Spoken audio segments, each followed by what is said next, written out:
2 minutes.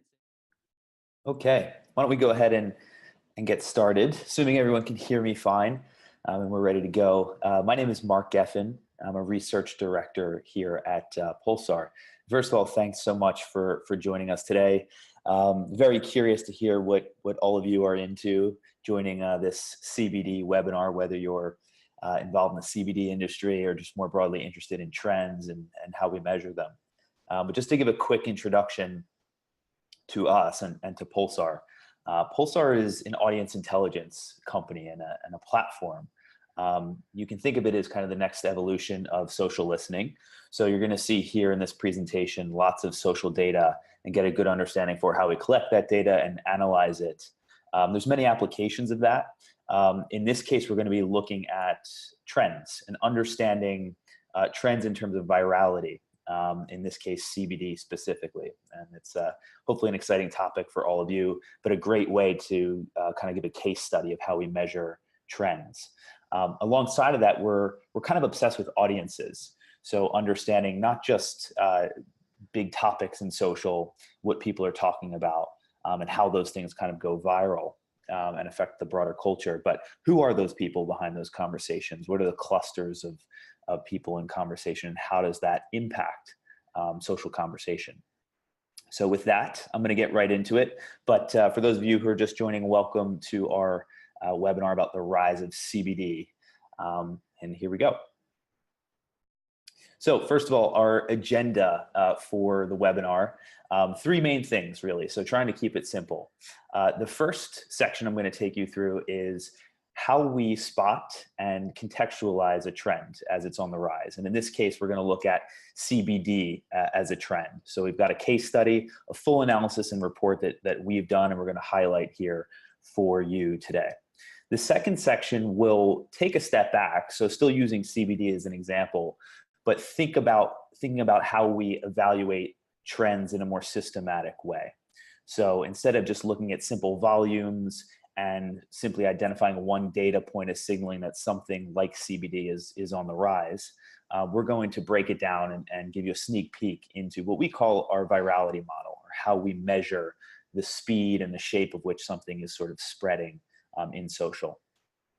And then section 3 will be all about audiences. So as I mentioned previously, we are very audience focused. And this section is going to take a look at how the composition of an audience in social media impacts spread of something. So in this case, a trend and the CBD trend or topic. Great, let's move right ahead. So the first thing I've got for you is a kind of preview of some of the things we're going to look at, but also a summary. And what I wanted to do was kind of bring everything down to a few key points and share these with you before we even jump into any of the data. And these are the 4 things I'd love you to take away from this presentation, if anything.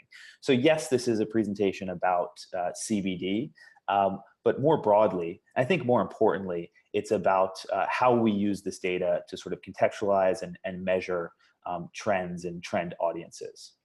So the first thing here that I want to mention is that social data is not the definitive measure of a trend, right? We can measure trends in many different ways using lots of different forms of research. But social data is a highly useful signal. And it's one that we can collect at scale. We can collect it very efficiently and analyze it efficiently. And it's a useful signal to interpret things like interest or awareness in a category, a space, a trend like CBD, to interpret attitudes of the audience around something like CBD, and then also in some cases to interpret and understand behavior.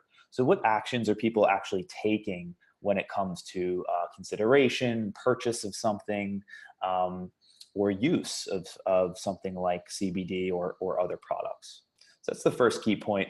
Another one to keep in mind is that social data is extremely powerful as an indicator for research, for business decisions on its own, but more so when it is paired with other data points, right? So we can look at things like search volume alongside social data. We can look at web analytics. We can look at sales data if we have it. We can look at market prices. For example, we're going to take a look at some stock prices here in this presentation and kind of map that to social conversation volume. So keep in mind, social data, we often look at it on its own, but very useful when paired. And it's something that we've been integrating into our platform and our process more and more.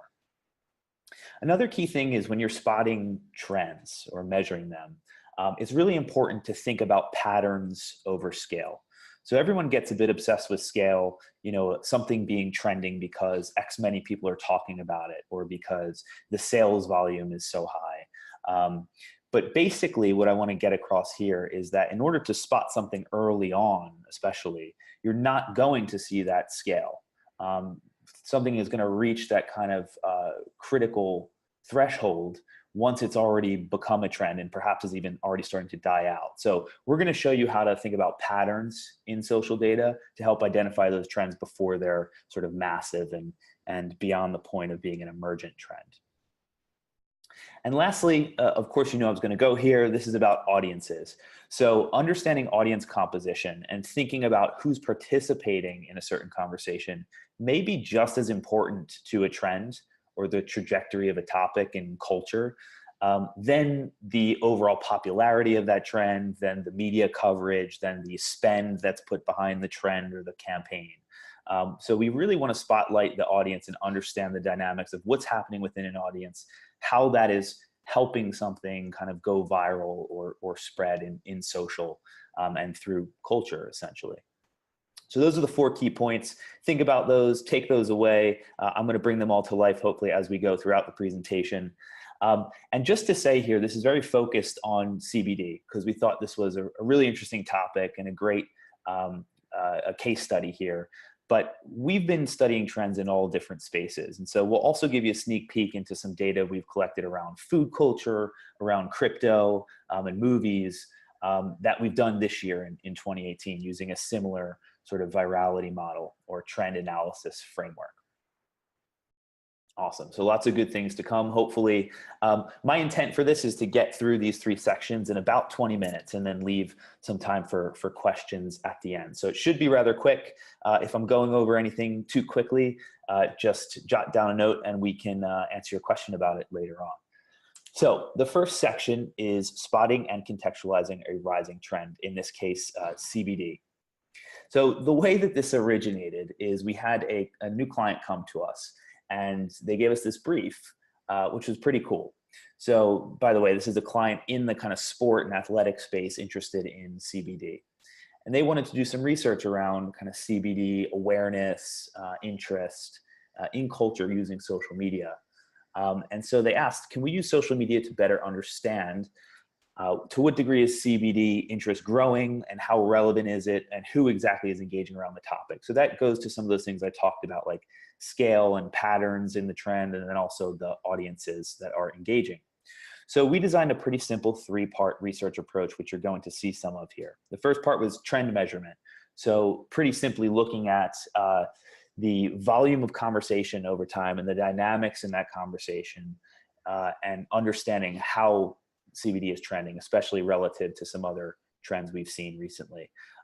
Category listening, so digging into the topics around CBD, and then audience mapping. So the first insight we've got here, and you're going to see some insight slides as we go throughout just to kind of introduce some of these sections. The first thing we saw is that CBD is outpacing many other wellness trends. So we figured CBD was going to be big, but using our data and our analysis, we're able to actually quantify that and confidently say that it's outpacing many other wellness trends right now. Recently, CBD has actually reached levels as high as meditation buzz. So when we say buzz, we're saying people having conversations or posting in social media about topics like meditation or CBD. We've actually seen CBD reaching levels as high as meditation, which is, to us, was highly interesting. One of the first signals we should definitely be digging into this. So given that, one of the first things we did was just look at some simple volumes data here. And on the left-hand side, we're looking at CBD search volume and social media conversation volume. And you can see both on that kind of hockey stick curve, upward trajectory. One of the things we pointed out is that social conversation is seeing more fluctuations throughout the year than we see in search. So both on an upward trend, so search is a little bit more steady, whereas social, there are some stories that break in social or influencers that get involved that make conversation higher or lower on a given day. but overall throughout the span of these months, a really nice curve upward. And not surprisingly, this maps to sales of CBD. So if you look on the right-hand side, we pulled some sales data around CBD sales since 2014 on a very similar upward trajectory. So clearly there's just a very basic correlation here between search and social activity and actual purchasing and sales of CBD products. Another interesting thing we can do, and this is just for illustration purposes in terms of how to use social alongside other data sources, is to look at this social buzz data and put it on a chart with, for example, a stock price or the market price of something. In this case, we're just as a proxy, we're using the share price of Aurora Cannabis. There are other kind of cannabis companies that we could have used. We just happened to pull this one. And you can see, like, not exactly following the same trend day to day, but overall we've got that clear rise in things like the stock price of this cannabis company, like social buzz, like search data. So all of these things have a rough correlation without actually quantifying that exact correlation right here. And that just helps us, again, further contextualize what we're seeing in social media conversation interest against actual activity in a space like CBD or like cannabis and products that are rolling out in that space. Now, I mentioned earlier that CBD was reaching levels that were similar to meditation buzz. And you can see that here. So in this graph, we're looking at other wellness trends alongside CBD and trying to understand, using a 30-day moving average and normalizing these, what is growing, what's decreasing, and at what level is CBD as compared to these other trends. And you can see in recent months, especially as we get into 2018 and kind of Q2 of 2018, we see CBD starting to overtake meditation in terms of buzz. So if you set meditation as your kind of gold standard wellness trend, if you will, that gets a lot of buzz, CBD has reached those levels in recent months, and that's pretty interesting. So that's just quantifying things at a simple volume level, but it is useful to see. By the way, I mentioned that we would give you a sneak peek at some crypto work. This is something that the team and I worked on late last year into early this year, doing some similar things here, right? So looking at Bitcoin, social buzz, and search volume, and overlaying that against the Bitcoin price and understanding the correlation between those two or three things. We can do this with other trends as well. I just wanted to bring it back to our platform really quickly. This is our trends product. And here we're looking at trends in 2018, like Fortnite, like the Juul vape, like CBD, like scooters, and just understanding how these things are trending over time. And you can do this really simply in the platform. It's a super useful tool. And what we do is we use exactly this data, and then we bring it into our analysis framework. So that's an intro to what we saw in terms of CBD as a rising trend using social data. We then got into the category listening part of this and wanted to understand the topics that people were talking about within the CBD conversation. So what we saw is some conversation around different use cases. You're going to see things like a pain and medical use case, a wellness or lifestyle use case, and even pets. And one of the key things our client was looking for was an indication around how popular CBD and sport conversation is. And while it certainly registers on the radar, it's lagging some of these other use cases like pain or like wellness and lifestyle. We're also going to take a look at uses for CBD in terms of physical or mental purposes. And that's some pretty neat data. So we'll get to that in a moment. But just to bring it back to our four main use cases we saw, the top one is around pain and kind of medical uses. So CBD as some sort of cure or alleviating something, whether that's an actual illness or helping with a disease or disability, or even as simple as, headaches, for example. Wellness and lifestyle, there's some overlap there with pain, but we tried to make these as discrete categories as possible. So this is more about less critical uses for CBD and more things that are along the lines of lifestyle, like, a boyfriend needing CBD for a massage, right? We got some other things here like sports and pets. So those both come in at 16% share of this conversation. And that was our point about sports kind of lagging some of these other key topics. Like, for me, really interesting to see that pets here gets just as much conversation as CBD used for sport or for athletes. So will be interesting to keep an eye on these spaces. Certainly a few really good use cases are forming around CBD and CBD products, but things like sport, for example, have some room to grow as compared to more general lifestyle use or pain and medical uses. Keep in mind as I go here, guys, I am no expert on CBD from a scientific angle or even from a CBD business angle. I am studying this from a kind of cultural interest perspective using social data. So if there's some of you out there that are in the CBD, the cannabis space, in the medical or wellness spaces that know a little bit more about this, I would love to hear about it from you. What we're looking at here is just the kind of data we can capture around interest at scale using social. Okay, great. So bringing it back to these use cases, we're just going to move forward here and look at some things that we saw around CBD and sport specifically for those of you who are interested. So we quantified actually the share of conversation volume for the top 15 sports that get mentioned alongside of CBD. And the top two that we saw are actually quite different. So we see lots of conversation around American football and then also yoga. From there, you get another contact sport, which is boxing. And this is very much driven by sort of the MMA and UFC types of competitions and athletes. So those are our top few. And if we look on the right-hand side, just some interesting stats when we step back and take a look at this more broadly. So over 70% of the volume around CBD and sport is generated by top 5 sports. So what we can say pretty confidently is that interest when it comes to CBD and sport is pretty concentrated among these 5 things, particularly MMA, yoga, and American football. And if you look at the 4 out of the 5, I'm not exactly sure about the meaning of this yet and quite what it means strategically for CBD companies or people looking at CBD for sport use cases. But 4 out of the top 5 sports are individual sports and not team sports that people seem to be using CBD for. Okay, formats is really interesting too.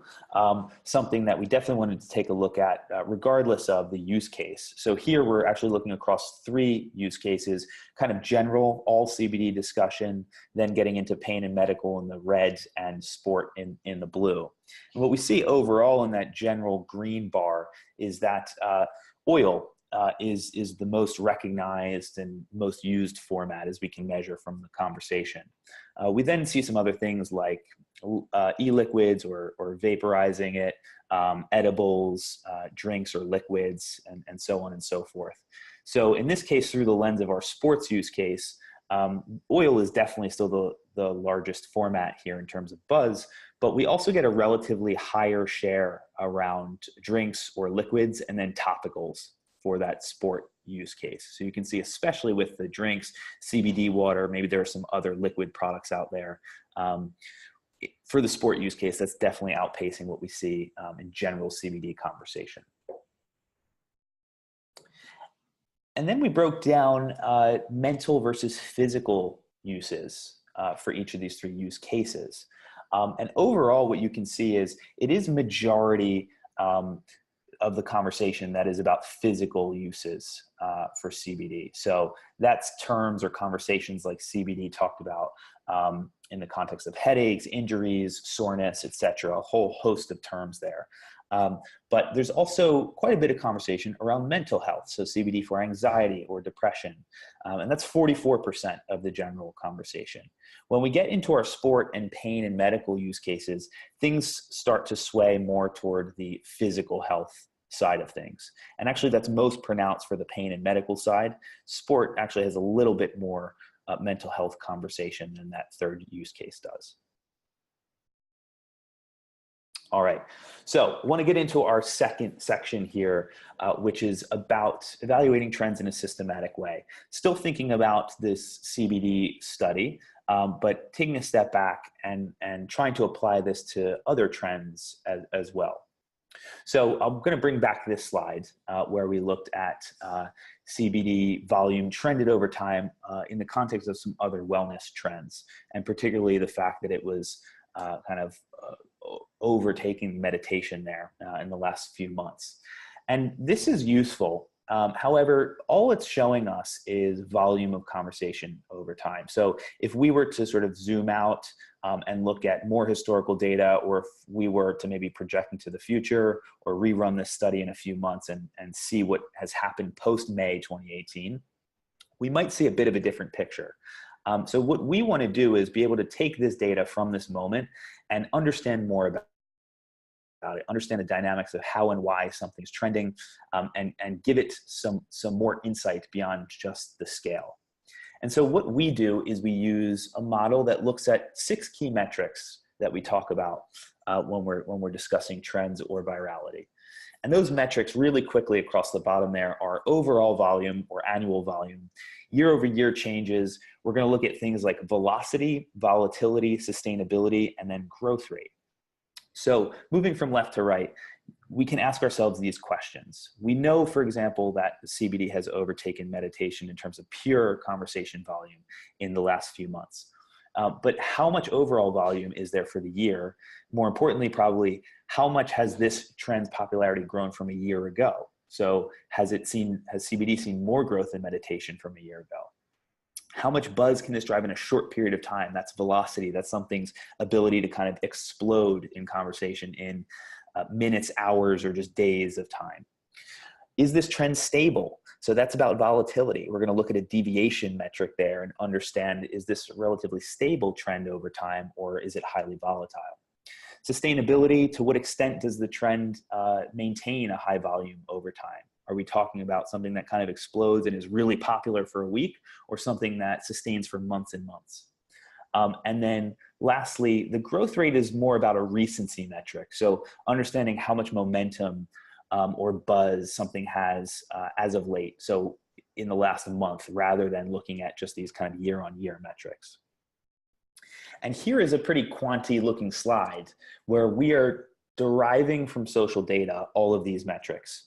So whether it's annual volume, year-over-year volume, all the way through to that 30-day moving average growth rate that we've got. And when we look at this data, we're going to learn a bunch of things. So you can see things in the green are kind of the highest in a given category, and in the red are the lower ones. We can see that CBD is the second highest year-over-year growth amongst all these wellness trends. So the only thing that beat it out was the Impossible Burger at 151% year-on-year growth. We find some other things in this space. For example, ASMR growth really taking off in the last 30 days. We know that's a big kind of YouTube genre, and we knew it was huge anyway, but really interesting to see it quantified alongside CBD and some other trends. And then in recent months as well, another strong trend is in certain types of diets or meat replacement, protein replacement products, such as the Impossible Burger and the ketogenic diet. So all of this, just looking at 10 or so wellness trends here, we're learning a lot about them, and not just which has the most volume, but the dynamics of how these things are trending over time and what that means for either each of these trends individually or CBD as compared to the broader wellness trend space. We then can map that in different ways. So once we've got the data, we can represent this in other ways that make it insightful for us. One of the ways we do that using our model is we look at things that are steady versus streaky. And whether they're heating up or cooling down in a given period of time. So steady versus streaky, we classify things into each of these buckets based on those metrics we just looked at. So something that is steady tends to have lower volatility, lower velocity, but a longer lifespan. And streaky would be the opposite. And you can see here we took that data from the prior chart and have basically mapped it here in a more qualitative way to understand that, for example, things like essential oils and turmeric are kind of cooling down relative to these other trends, whereas ASMR, the Impossible Burger, are quite streaky, but they're taking off and they're heating up in the most recent months. CBD, interestingly, is a little bit more like something like meditation or the plant-based diet, where it's showing really steady growth, but also heating up as of late. And so I think anyone in the CBD space, it's a really good indicator for that product. Okay, so just to summarize there, the high growth in social conversation around CBD year on year, as well as low volatility, is bringing us to classify CBD as a steady grower trend. So that's something personally kind of investing, for example, this would be your kind of value investment. CBD, based on this data, is likely to grow pretty steadily over time and have that long lifespan, which is a great indicator. As an example of some other things we've done using a very similar framework, we recently looked at food trends in food culture. So looking at talent, shows, devices, tech in the food space, lots of things here. So you can see this is more than the few wellness trends we tracked alongside CBD, but we can apply a very similar approach. Here we saw that, for example, crock pots and Instapots were really big, kind of dwarfing the other trends that we've got there in the food space. And then we measured the same kind of metrics for these, saw that in fact, Instapot and crock pots had the most volume. Instapots tend to be gaining ground on crock pot in the last year, which is pretty interesting. And one of the things we like to do with this data is quantify it, but then also understand what's kind of going on in the broader space or culturally to help support this.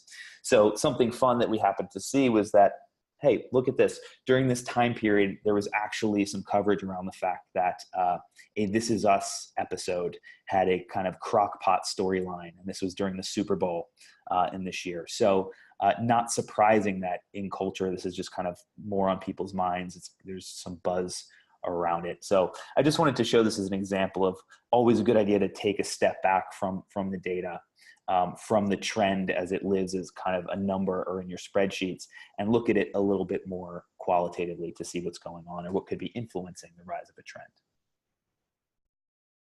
Okay, great. And our last section here, we're close to on time, so just want to bring you through this pretty quickly, but this is a key section about audiences and understanding how audience composition can impact the spread of something.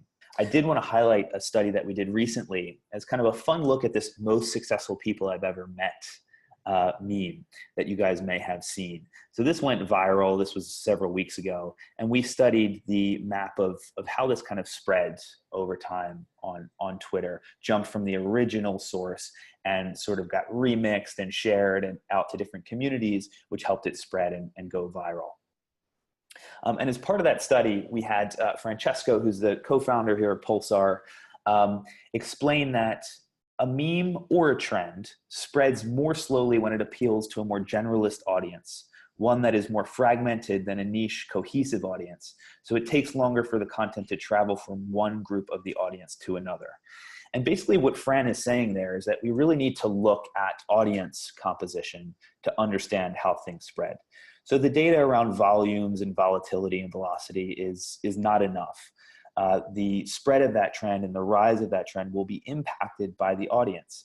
If it's a more fragmented audience, it's going to take longer for something to spread through that mass of people. If it's a more cohesive audience, it's much more likely that those people are actually connected to one another by follower relationships, more likely to be talking about similar topics, and therefore the likelihood that the trend will spread faster and have a higher velocity is increased. So just a note to talk about why we need to think about audiences with the spread of trends, whether it's CBD or something else.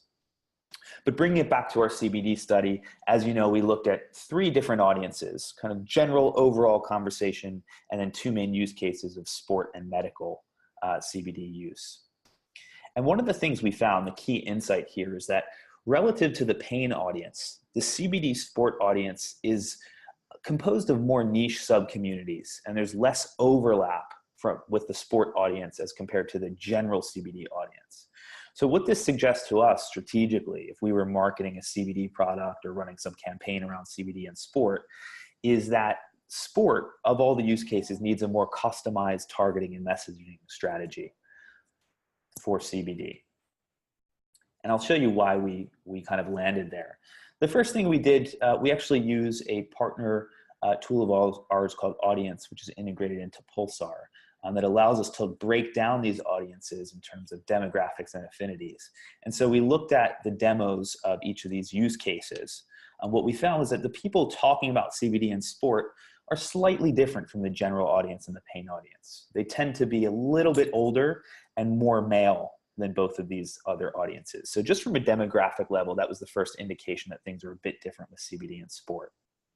And then what we do is we go ahead and we actually map these audiences.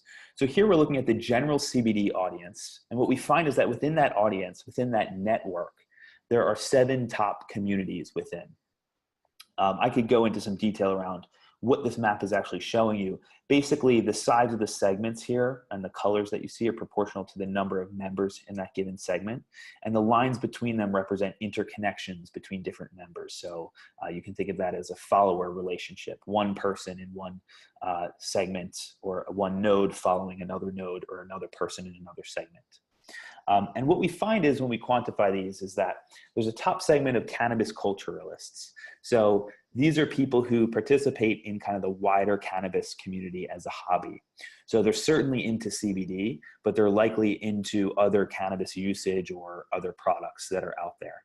Then you've got groups such as wellness seekers. Their motivation is very much for health tips and improving their everyday life, going back to that kind of wellness and lifestyle use case we talked about. You're going to see some political groups within here. So liberals, but also conservatives, lower down in the list, as well as things like nutritionistas. So this is a group of majority women. They're seeking the benefits of CBD for nutrition and fitness goals. So a little bit different than, for example, the wellness seekers, where it's more about everyday lifestyle. Nutritionistas have a very specific goal in mind for their CBD use. So I wanted to show this as an example of how we map an audience. And something fun that we get to do from there is then compare the audiences to one another. So if we can look at sport versus general versus pain and medical, we can clearly see where the overlaps are among the segments that they share, and then also those that are distinct to one group or another. So you can see there's lots of overlap across the board. Sport and general, for example, both share nutritionistas, where that's not in the pain and medical group. That's a pretty intuitive one. All of the groups have these cannabis culturists, as well as political activity. So liberals or conservatives, people on either end of the spectrum getting involved in the conversation. But you can see there at the bottom left-hand corner, for the sport audience, they have some really unique segments. Mainly legalization advocates at 38% of that sports audience, and then also MMA fans. So I kind of mentioned that earlier, but it seems that UFC and MMA athletes are really bringing some people to the CBD world because of their endorsement of CBD products or use for their sport and their health. Great. And the last thing I'm going to end on is just to show you how we can understand these audiences and each of the segments more deeply than just profiling them at a high level. So here we get to take a look at these audience maps, or the networks of people, and basically do an in-depth social segmentation. And once we've segmented each of those groups, we can then look at their individual profiles. So we can look at cannabis culturists and understand who they are specifically in terms of demographics, gender, age, the top bio keywords they have, and their affinities. So what they kind of like and share online and social, and so on and so forth, for wellness seekers, for political liberals, and for nutritionistas. So I'm going to pause there, guys. That's all the time we've got, and I wanted to make sure we got through that in a kind of efficient way. I hope you all enjoyed the webinar. It was really fun to put all this data together, to look at CBD and understand more about that space and the interest in that space, but also looking at that in the context of a trend, and how we kind of measure and wrap our head around trends, and then create some strategy for our teams using that understanding of trends. So with that, let's see if we can take some questions. I'm going to open up the Q&A, and anyone who's around and would like to shout out some questions, I'll try to get to them for you. All right, so we've got a question around what other data sets would we recommend overlaying with social to get a more complete picture. I think I gave a couple of examples here in the presentation. I think search data is a great data set or data source to overlay with social. The reason being, it gives us a kind of different angle of what's happening in the digital space, and another great signal. So many times we're going to see them quite strongly correlated, But search data is kind of looking more at intent or demand for something, right? So you're going to have people searching for CBD products or an understanding of what CBD is. Social, on the other hand, I think is a little bit more about participation and about expression. So that's where we're going to learn what types of communities of people are interested in certain things in the space, how they're connecting with one another, both kind of in terms of functional questions or emotional engagement. And so if we can pair both of those things, which we do in Pulsar platform, we're able to look at both of those data streams. That's kind of the best in class example. I also like to pull in other things like, for example, market prices of something, sales data. Always great to run some correlations and see if we're actually finding a strong relationship between what's happening in search or social specifically, and then also what's happening kind of in the real world, if you will, with sales or behaviors.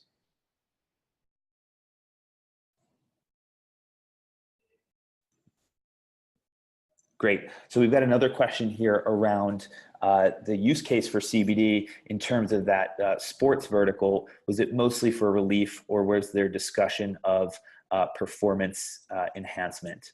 I think we didn't get down to the deep level of quantifying those things specifically, but one of the charts you would have seen was our comparison of mental versus physical use of CBD within sport and without. And actually, while it dropped off from the general audience in terms of mental health CBD use for sport, it was still stronger than the pain and medical use case. And so I think that's a strong indicator that there was a good amount of conversation around CBD for relief. And in being in that data set, I can tell you that most of it was around relief or recovery. So I think recovery is an interesting one, whether you're going to bucket that into the relief space, or you can argue that it does fall into performance enhancement. But I think that was what we saw in terms of CBD sport conversation related to relief and recovery.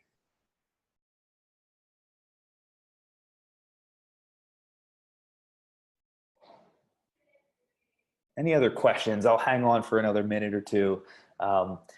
Feel free to fire them away. And if not, we can also follow up with some questions when you guys get the chance to download and view the webinar later.